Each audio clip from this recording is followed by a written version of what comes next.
வணக்கம்.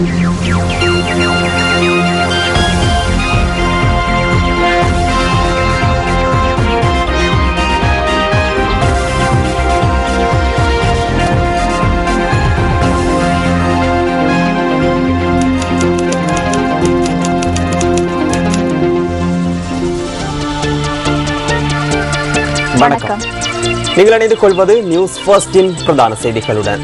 விரிவான செய்திகளுக்கு செல்லும் முன்னர் முதலில் தலைப்புச் செய்திகள். லசந்த விக்ரமதுங்கவின் கொலை சம்பவத்துடன் தொடர்புடைய சந்தேக நபர் சட்டமா அதிபரின் ஆலோசனைக்கு அமைய விடுதலை. லசந்தவின் கொலை சம்பவத்துடன் தொடர்புடைய குழு தொடர்பில் அறிந்திருந்ததாக முன்னாள் ராணுவ தளபதி கருத்து. ஒப்பந்தம் ஒன்றை மீறியதாக கூறப்படும் கேனாம் நிறுவனத்தின் நீதிமன்றத்தில் ஆஜராகுமாறு நீதிமன்றம் உத்தரவு. கிரிக்கெட் நிறுவனத்தின் உப தலைவர் பதவியிலிருந்து கே மதிவாணன் ராஜினாமா. இனி விரிவான செய்திகள். சண்டே லீடர் பத்திரிகையின் பிரதம ஆசிரியராக இருந்த லசந்த விக்ரமதுங்கவின் கொலை சம்பவம் தொடர்பில் கைது செய்யப்பட்டு பிணையில் விடுவிக்கப்பட்டிருந்த பிரதான சந்தேக நபர் குற்றமற்றவர் என தீர்ப்பளிக்கப்பட்டு நீதிமன்றத்தினால் விடுதலை செய்யப்பட்டுள்ளார்.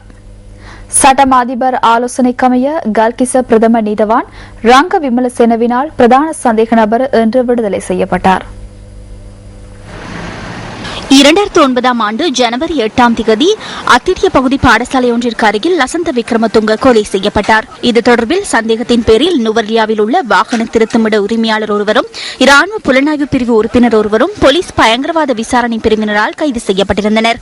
அதன் பின்னர் வாகன திருத்தமிட உரிமையாளர் சிறையில் உயிரிழந்திருந்தார். இராணுவ புலனாய்வு பிரிவு உறுப்பினர் பிணையில் விடுவிக்கப்பட்டிருந்தார். சம்பவம் தொடர்பான விசாரணைகள் குறித்து சட்டமா அதிபருக்கு அறிக்கை சமர்ப்பிக்கப்பட்டதை அடுத்து இராணுவ புலனாய்வு பிரிவின் உறுப்பினரை விடுதலை செய்யுமாறு சட்டமா அதிபர் ஆலோசனை வழங்கியிருந்தார்.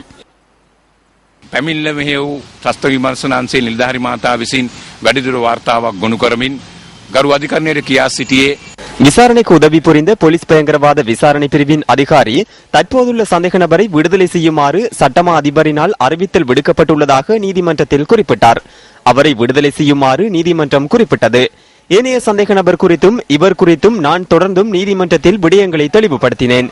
இந்த கொலை சம்பவத்துடன் தொடர்புடைய சந்தேக நபரை போலீசாரால் கைது செய்ய முடியவில்லை என்பதனையும் நான் நீதிமன்றத்திடம் குறிப்பிட்டுள்ளேன். எஞ்சியுள்ள இந்த சந்தேக நபரும் சட்டமா அதிபரினால் விடுதலை செய்யப்பட்டார். மேலதிக விசாரணைகளை முன்னெடுத்து அது தொடர்பான விடயங்களை நீதிமன்றத்திடம் சமர்ப்பிக்குமாறும் கூறிய நீதிமன்றம் இந்த வழக்கு மீதான விசாரணை எதிர்வரும் 12ஆம் மாதம் 6ஆம் திகதி வரை பிற்போடப்பட்டுள்ளது. පරීක්ෂණ පවත්වා ඒ සම්බන්ධයෙන් ඉදිරියේදී කරුණු වාර්තා කරන ලෙස මෙම නඩුව නැවතත් 12 වෙනි මාස 6 වෙනි දින කැඳවීමට නියම කරනු ලැබුවා. சிரேஷ்ட ஊடகவியலாளரும் அரசியல்வாதியுமான மனிதாபிமான செயற்பாட்டாளரான லசந்த விக்ரமதுங்க பல துறைகளிலும் திறமையை வெளிப்படுத்தியவர். உண்மையை வெளிப்படுத்த வேண்டும் என்ற நோக்கில் அவர் சண்டே லீடர் பத்திரிகையை ஆரம்பித்தார். குற்றமிழைத்தவர் சமூகத்தில் எந்த தரத்தில் இருந்தாலும் அவர் குறித்த தகவல்களை வெளியிடுவதற்கு லசந்த ஒருபோதும் பின்னிற்கவில்லை. கடும் போக்கிற்கு எதிராக தனித்து நின்று தைரியமாக குரல் கொடுத்த லசந்த ஊடகவியலில் புதிய திருப்பத்தை ஏற்படுத்தும் வகையில் பகிரங்க விமர்சனங்களை முன்னெடுத்திருந்தார். டிரான்ஸ்பரன்சி இன்டர்நேஷனல் நிறுவனத்தினால் 2000ஆம் ஆண்டு வழங்கிய விருதுக்கு லசந்த விக்ரமதுங்க உரிமையாளரானார். ஹார்வர்ட் பல்கலைக்கழகத்தினால் வழங்கப்பட்ட லொவிலியோன் விருதும் லசந்தவுக்கு கிடைத்தது. அவருடைய திறமைகள் உள்நாடு மற்றும் சர்வதேச ரீதியிலும் பேசப்பட்டுக் கொண்டிருக்கின்றன. சட்டன அரசியல் விவாத நிகழ்ச்சியின் மேலும் ஒரு கட்டம் நேற்று சிரச டிவியில் ஒளிபரப்பானது. 2008ஆம் ஆண்டு நேஷன் பத்திரிகையின் பாதுகாப்பு செய்தியாளர் கீத் நோயா கடத்தப்பட்டிருந்த நிலையில் நாமல் பெரேரா மற்றும் மஹிந்த ரத்னவீர ஆகிய 2 ஊடகவியலாளர்கள் கொழும்பு நகரில் அவர்களின் வாகனத்தை பின்தொடர்ந்து சென்றவர்கள் அவர்களை தாக்கியுள்ளனர். இதன் பின்னர் 2009ஆம் ஆண்டு ஜனவரி மாதத்தில் லசந்த விக்ரமதுங்க கொலை செய்யப்பட்டு 2 வாரங்கள் கடந்த நிலையில் ரிவிர செய்தி பத்திரிகையின் ஆசிரியர் உபாலி தென்னகோன் அவரது வீட்டுக்கு அருகில் வைத்து தாக்கப்பட்டார். இவற்றில் எந்த ஒரு சம்பவத்திற்கும் அரசியல்வாதிகள் எந்த வகையிலும் பொறுப்பு கூறவில்லை. அரசாங்கம் இந்த சம்பவங்களுக்கு பொறுப்பு கூற வேண்டும் என எவரும் கூறவில்லை. அரசாங்கம் மறைமுகமாக இதற்கு பொறுப்பு கூற வேண்டும் என அந்த நேரத்தில் அமைப்புகள் சில குறிப்பிட்டிருந்தன. கட்டுப்படுத்த முடியாத ஒரு சக்தி அரசாங்கத்தினுள் உள்ளதாக வெளி உலகுக்கு எடுத்துக்காட்ட வேண்டிய சந்தர்ப்பம் இது. இந்த சம்பவங்கள் இடம்பெற்ற காலகட்டத்தில் நீங்கள் தேசிய பாதுகாப்பு தொடர்பில் உயர்நிலையில் இருந்தீர்கள். எனவே இங்கு சந்தேகம் எழுகின்றது. அரசாங்கத்திற்கு அப்பாற்பட்ட ஒருவர் அல்லது குழு ஒன்று இந்த தாக்குதல்கள் மற்றும் கடத்தல்களுடன் தொடர்பு பட்டுள்ளமை குறித்து நான் அறிந்து கொள்ள விரும்புகிறேன். இதன் பின்னணி என்ன? ආණ්ඩුවට එහා ගිය පුද්ගලයෙක් හෝ කණ්ඩායමක් මේ පහර දීම් වලට සම්බන්ධ වුණාය, පැහැර ගැනීම් වලට සම්බන්ධ වුණාය, ඒවා මෙහෙව්වාය කියලා. මොකද්ද මේකේ ඇත්තම தත්ත්වය?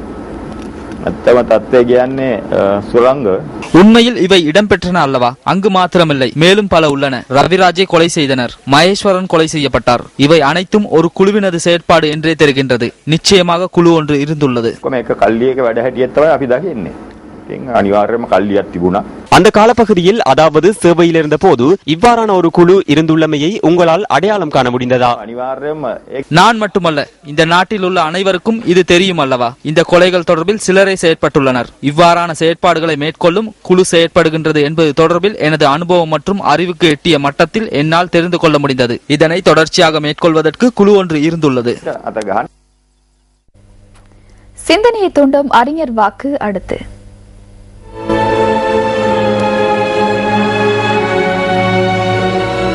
எங்கோ ஓரிடத்தில் நடக்கும் அநீதி கூட ஏனைய சகல இடங்களிலும் நீதி நிலைத்திருப்பதற்கு அச்சுறுத்தலாக அமைந்துவிடும்.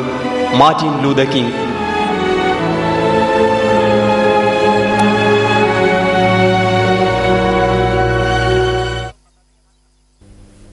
நவநீதம் பிள்ளை அண்மையில் இலங்கைக்கு விஜயம் செய்திருந்த போது தமிழீழ விடுதலை புலிகளுக்கு அஞ்சலி செலுத்த திட்டமிட்டிருந்தார் என்று வெளியான செய்திகள் திரிவுபடுத்தப்பட்டமை என ஐநா மனித உரிமைகள் ஆணையாளர் நாயகம் அலுவலகம் அறிவித்துள்ளது.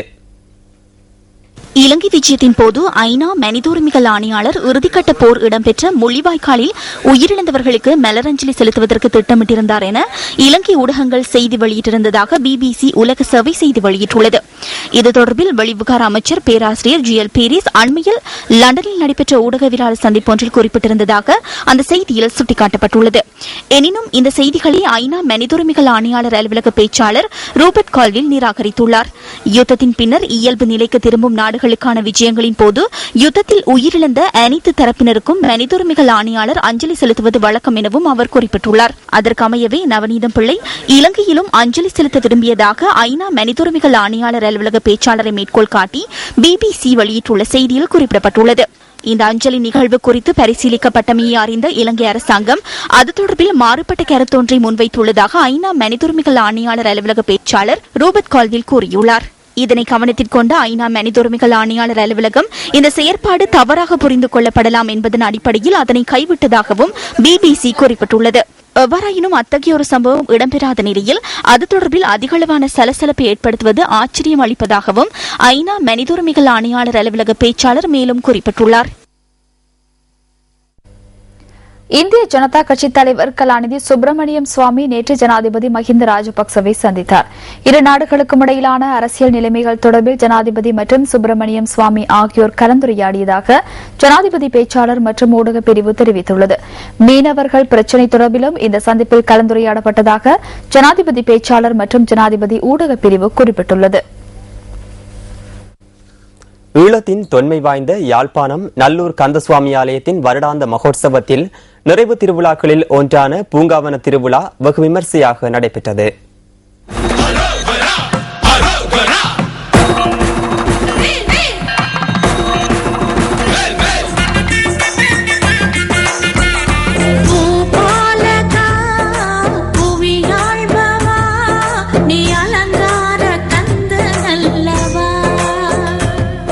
யாழ்ப்பாணம் நல்லை நகரில் தலம் கொண்டிருக்கும் நல்லூர் கந்தசாமி ஆலயத்தின் மகோற்சவ பெருவிழாவின் நிறைவு விழாக்களில் ஒன்றான பூங்காவன திருவிழா இன்று மாலை வெகு விமரிசையாக நடைபெற்றது.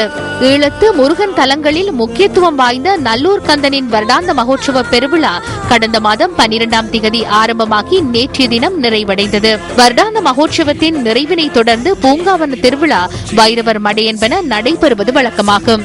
விசேட பூஜை வழிபாடுகளுடன் ஆரம்பமான இன்றைய பூங்காவனத்தில் உள்வீதி வலம் வந்த முருகப்பெருமான் பழனி ஆண்டவர் சந்நிதியில் வள்ளி தெய்வானியை திருக்கல்யாணம் புரிந்து வெளிவீதி வந்து பக்தர்களுக்கு அருள் பாலித்தார்.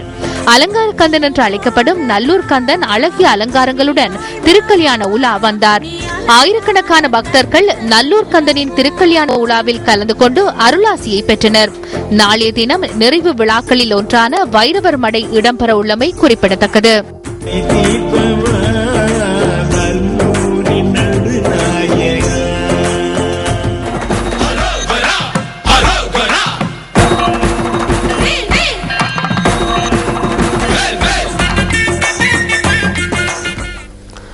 தேசிய சேமிப்பு வங்கியின் தலைவராக செயற்பட்ட முன்னாள் தலைவர் பிரதீப் காரியவசத்திற்கு எதிராக லஞ்ச ஊழல் விசாரணை ஆணைக்குழு தாக்கல் செய்துள்ள வழக்கு விசாரணையை முன்னெடுப்பதற்கு சட்டமாதிபருக்கு அதிகாரங்கள் இருப்பதாக கொழும்பு பிரதம நீதவான் கிஹான் பிலபிட்டிய தெரிவித்துள்ளார்.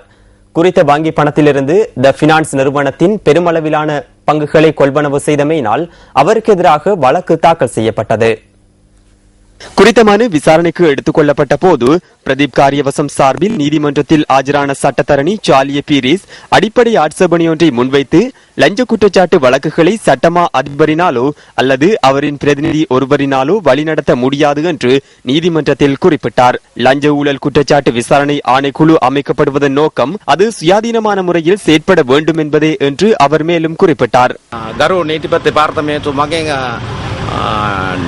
சட்டமாதிபர் திணைக்களத்தின் பிரதிநிதித்துவம் தொடர்பில் ஆட்சேபனை தெரிவிக்கப்பட்டது. லஞ்ச ஊழல் விசாரணை ஆணைக்குழு சுயாதீன நிறுவனம் என்பது 13வது சரத்தின் லஞ்ச சட்டத்திற்கு அமைய எவரால் மனு தாக்கல் செய்யப்பட வேண்டும் என்று கூறப்பட்டுள்ளது. அது தொடர்பில் நாம் அடிப்படை ஆட்சேபனையை முன்வைத்தோம். அந்த சந்தர்ப்பத்தில் சட்டமாதிபருக்கு பதிலாக நியமிக்கப்பட்ட பிரதிநிதித்துவம் தொடர்பில் சட்டத்தரணியின் கருத்து உள்ளிட்ட இருதரப்பின் கருத்துக்களையும் நீதிபதி கவனத்தில் கொண்டார். பின்னர் அடிப்படை ஆட்சேபனையை நிராகரித்தார். இது தொடர்பான வழக்கு விசாரணை எதிர்வரும் டிசம்பர் மாதம் வரை பிற்போடப்பட்டது.